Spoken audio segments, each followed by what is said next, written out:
เกิดอีหยังขึ้นเกี่ยวกับวงการไล่สดของบรรดาสาวๆวงการหมอลำยอดเบิงแตกทะลุทะลวงจนเจ้าพอคอนเทนต์แบบบอสโจต้องออกมายอมรับและกล่าวชื่นชมกราบทักทายสบายดี FC ทุกท่าน FC ทุกคนมาพบมาพ่อกับค่อยเจเบาลาวเอาตอนเศร้ามื้อนี้วันที่10พวกเขามีข่าวดีและทุกคนจะต้องติดตามเพราะมื้อนี้น้องอาอายกับน้องหักแพงจะได้ไปร่วมงานบุญบั้งไฟคนหนึ่งอยู่ทาง101คนหนึ่งอยู่ทางอุดรธานีงานนี้ต้องม่วนและสนุกแน่นอนถ้าผู้ใดบ่อยากพลาดถ้าเป็น FC 2 คนนี้ต้องกดไลค์กดแชร์กดติดตามช่องเจเบาลาวเอาไว้แต่ว่าก่อนจะไปเฮ็ดคลิปเกี่ยวกับ2 คนนี้ต้องมาเบิ่งเอื้อยไงสากลเอื้อยไงอยู่ทางวงสาวน้อยเพชรบันแพงวงหนึ่งมื้อคืนนี้ทำหน้าประวัติศาสตร์การไล่สดของบรรดาแวดวงการหมอลำต้องสั่นสะเทือนเนาะเจ้าพ่อคอนเทนต์คือบอสโจต้องออกมาแชร์และกับพร้อมยกโป้ให้พร้อมกันนั่นน้องสาวหักแพงก็ยังออกมาแชร์ตื่มเพราะว่าอดใจบ่ไหวเห็นเอื้อยไงเฮ็ดแล้วดังเฮ็ดแล้วปังงานนี้น้องหักแพงต้องเบิ่งเอาไว้ให้ดีท่านผู้ชมเนาะสิ่งใดสามารถเอามาปรับปรุงแก้ไขในการไล่สดของกลุ่มแกล้งมดคัดไฟก็เอามาได้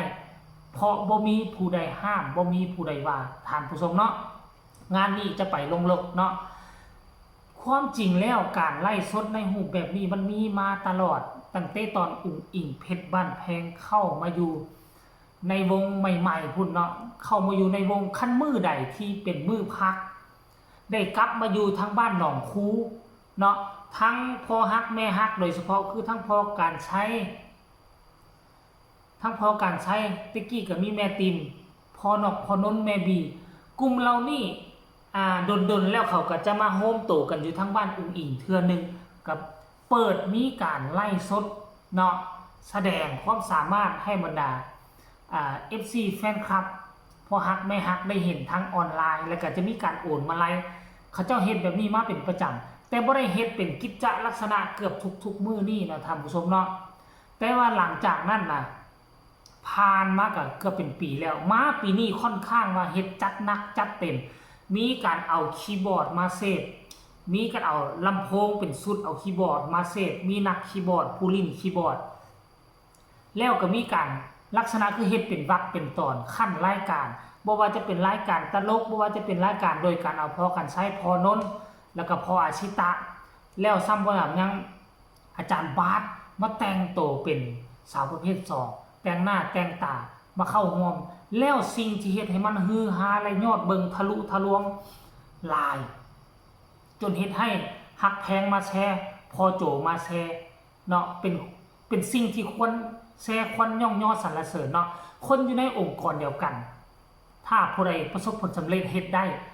คนอยู่ในองค์กรเดียวกันก็ต้องแชร์ต้องสรรเสริญย่องย่อสรรเสริญกันบ่แม่นว่าโอ๊ยมึงเฮ็ดได้นั่นล่ะกูบ่สนดอกบ่แม่นว่าเห็นเขาเฮ็ดได้แล้วเขาจะกีดกันเขาจะอิจฉาบังเบียดบ่ฮักแพงบ่เป็นคนแบบนั้นเนาะปกติแล้วคันเป็นคนอื่นนี่คันเห็นกลุ่มฮักแพงเฮ็ดได้ก็บ่ย่องย่อสรรเสริญได้บ่ได้อิจฉาบ่อยากแชร์หยังคันแชร์ก็สนับสนุนเขาเฮ็ดให้เขาดังขึ้นแต่กงข้ามเอื้อยอุ๋งอิงกับกลุ่มเฮ็ดได้ฮักแพงก็ย่องย่อสรรเสริญไปกันมาแชร์โพสต์นั้นไปท่านผู้ชมเนาะแล้วสาเหตุเป็นอย่างการไล่สดเมื่อคืนนี้จึงทะลุทะลวงปกติแล้วไล่สดเพื่อเอายอดมาไล่วันปิดฤดูกาลของอุ๋งอิงนี่นะจะเป็นพอการใช้เป็นผู้รับผิดชอบเนาะมีพอการใช้คนเดียวนี่ก็ทุกข้างบ่ว่าจะปิดบ่ว่าจะเปิดยอดก็ทะลุล้านคะแนนอยู่แล้วแต่มื้อวานนี้เป็นการห่วมดาวศิลปินดังเนาะห่วมดาวศิลปินดังได้บ่ว่าจะเป็นวง1และวง2ก็ไปเนาะมีทั้งพอการใช้เป็นตัวตั้งตัวตีพอการใช้แล้วก็ผู้ใดพอนน อุงอิงมีมิวนั่งยักษ์กันบอกเขาเห็นแบบโซเฟียที่ค่อยเห็นแบบน่ะแล้วก็อีกกลุ่มเดิมเนาะที่มาช่วยกันตลอดคือเบียเนาะแล้วก็มีผู้ใดแม่อย่างเนาะซื้ออย่างเนาะจิตรพรว่าแม่อย่างที่คุกคีอยู่กับอุงอิงตลอดเนาะมีหลายคนเมื่อวานนี้น่ะทั้งศิลปินดังๆทั้งวง1วง2มันจึงก่อให้เกิดยอดเบิงทะลุทะลวงนั่นน่ะเนาะท่านผู้ชมเนาะยอดเบิงทะลุทะลวงต้องยอมรับว่าอุงอิงนี่เป็นหนึ่งอยู่ทั้งองค์กรสาวน้อยอยู่แล้วเพราะฉะนั้นหักแพงเบิงเอาไว้เอื้อยเฮ็ดแนวใดแล้วประสบผลสำเร็จเฮาก็ต้องเดินตามผู้ที่ประสบผลสำเร็จ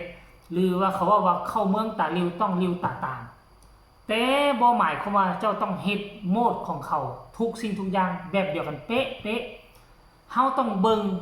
แล้วเอามาปรับปรุงแก้ไขสิ่งใดสามารถเอามาเฮาก็เอามาบ่แม่นว่าจะเอาทั้งหมดคันเอาทั้งหมดเขาเอิ้นว่า copy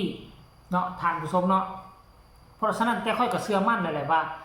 กลุ่มมุดคันไฟของน้องฮักแพงก็ต้องมีการพัฒนาแบบนี้ถ้าเฮาอยากให้การไล่สดของเฮาประสบผลสำเร็จมากกว่านี้หลายกว่านี้เฮาควรจะเฮ็ดแนวใดคือที่ผ่านมานี่จะมีตัวเด่นก็คือน้องฮักแพงคนเดียวจะมีตัวเด่นเพียงแต่น้องฮักแพงคนเดียวคนอื่นก็แดนเซอร์นั่นนี่บ่มีเสริมแต่ถ้าว่าอนาคตถ้ามีการไล่สดซีซั่น2คือเจบอลเราก็เคยเว้าแล้วจะเชิญคนนั้นมาบ่เชิญคนนี้มาบ่ลักษณะเชิญนี่ก็บ่แม่นเชิญแล้วเอาเงินให้ค่าจ้างให้เชิญมาร่วม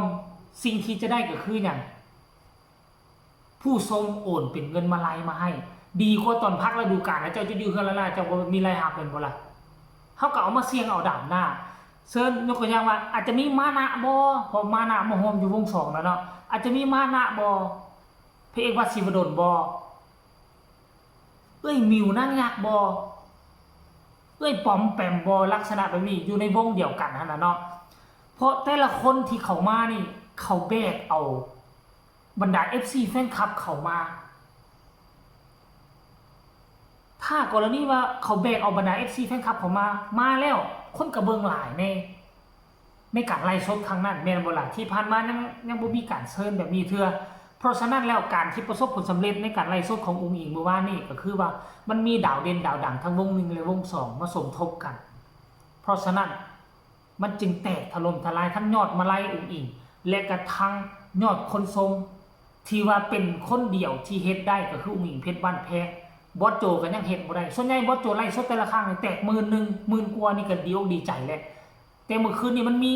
ศูนย์รวมดาราของวงหรือวง2มันจึงเฮ็ดให้ยอดเบิ่งถล่มทลายหั่นนะท่านผู้ชมเนาะคลิปนี้ก็เอาเรื่องราวดีๆของเอื้อยกับน้องมาฝากมาต้อนกันซ้ำนี่เป็นหยังค่อยจึงว่าเว้าเอื้อยกับน้องเอื้อยประสบผลสำเร็จน้องก็มาแชร์ความประสบผลสำเร็จเพื่อเป็นการกระจายข่าวให้สมาชิกวง2ได้รับได้ฮู้ว่าอุ๋งอิงไล่สดเมื่อคืนนี้แตกถล่มทลายนี่คือความดีความฮักความแพงของศิลปินบ่เคยแบ่งแยกกันมีแต่ FC แฟนคลับนั่นแหละแบ่งแยกกันอีก